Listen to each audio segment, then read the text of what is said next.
Well, judging by the title of this video, you know that this is not a project video. And I probably will not have a project video for about another week, maybe a week and a half. Because with last weekend being Father's Day, it was also my son's birthday. And this coming weekend is my 12-year wedding anniversary. And 2 days after that is my birthday. I'm not going to have a whole lot of time to do a project video. So I do apologize for that.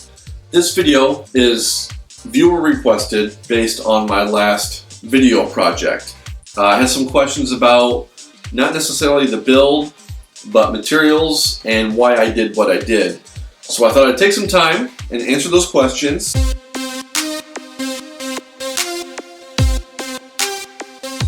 Before I begin the follow-up video, I want to give a quick shout out to Kreg for sending me a few Automax bench clamps to demo out the mini Trak for you guys and gals. However, these clamps are not compatible with the mini Trak.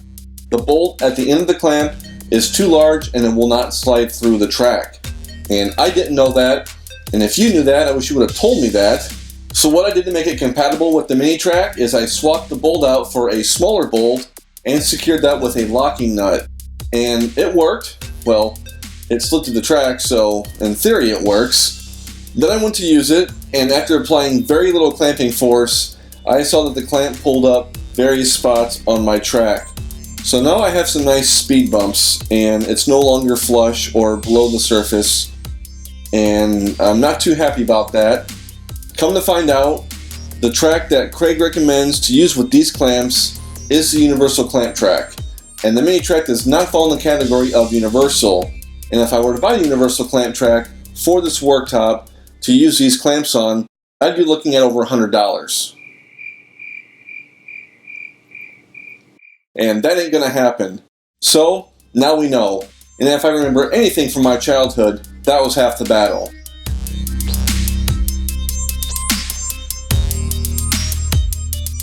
Okay, the reason why I used MDF instead of plywood for this project was because I wanted to get as close to a Festool MFT top as I possibly could. Plain and simple. I picked up this MDF at my local Home Depot and I spent around $27 for it. And I'm able to get two tops out of one sheet. So what you're looking at cost me less than $10. Now if you look at a comparable Festool top, that'll run you over $141. Plus there's no Trak in that. And this worktop is 5 inches larger in length and width. Now I'm not knocking Festool by any means. I'm sure their MDF is far more superior than what I picked up at Home Depot.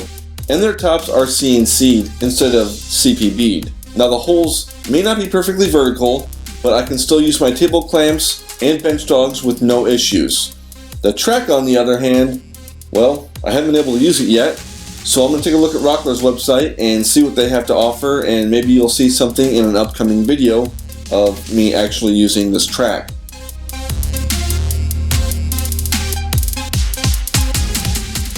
Why did I use the Kreg Mini Trak instead of the Rockler T-Trak? Well, because the Rockler T-Trak was $9 more expensive for a 4-foot section. Why did I lay out the holes the way I did? I have no idea. It looked visually appealing to me, and it worked out really well, so I will take full credit on that. Will you paste wax another MDF top? And that is a no. I'm going to try this Armor Seal by General Finishes on my next MDF tops. What would I do different if I made another one? To be honest, I'm not going to change a whole lot if I make another one. I'm planning on making 2 more for my Kreg benches in my garage, and I will keep the dog hole layout the same because I really like it. I've used it a few times. Well, I've used it enough to know I really like how the holes are laid out, so I am keeping that. I am not changing that whatsoever. I am going to change the Trak on the side. I'm going to get rid of it. I don't know why I added it. I probably thought it looked cool at the time, but seeing it there, well, I really don't think it's going to get used a whole lot, so I'm just going to get rid of it. But I will keep the longer ones in the middle. Someone did ask me if I really needed to have dog holes and Trak on the same worktop. And to be honest, you really don't. I wanted to see how well they would work together, and even though I haven't used the Trak to its full potential yet, I can see the value of having dog holes and Trak on the same worktop. So I'm going to keep it the way it is for right now, and if I end up hating it, well, I guess I can just make another one. Well, I hope you found some value out of this follow-up video. If you have any questions or comments in regards to this project, please feel free to leave those below, and I will address them when I can. As always, thanks for watching, and until next time, take care and have a good one.